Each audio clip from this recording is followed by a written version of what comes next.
Priorities. We prioritize all the time.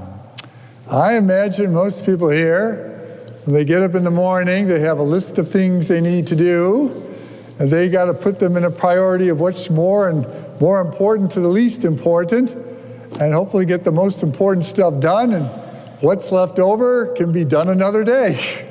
Because oftentimes we can't do everything we have to do in a single day. We prioritize. Today's gospel is about prioritizing our lives.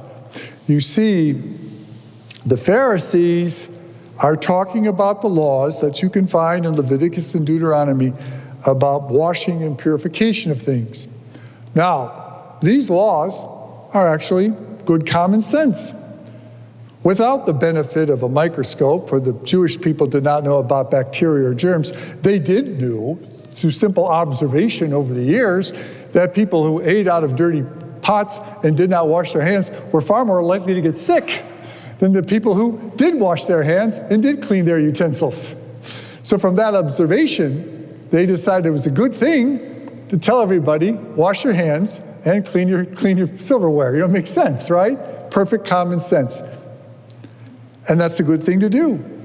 And Jesus, by the way, probably encouraged his disciples to wash their hands. They might not, as we know, some of them failed to do it, but Jesus never spoke out against washing hands, never spoke out against cleaning pots. He understood that. But there is a priority here. He didn't come into this world to talk about bodily cleanliness.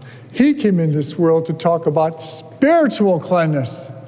And spiritual cleanliness is a much higher priority for Jesus, as it should be a much priority for us. Yes, I'm all in favor of staying clean. That's important. We want to stay physically healthy. But our spiritual cleanliness is a higher priority.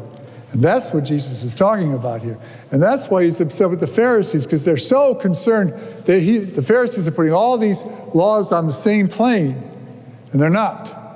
Things that involve the Spirit are more important because those are the eternal things. Those are the things that are going to last. Those are the things that are really going to matter.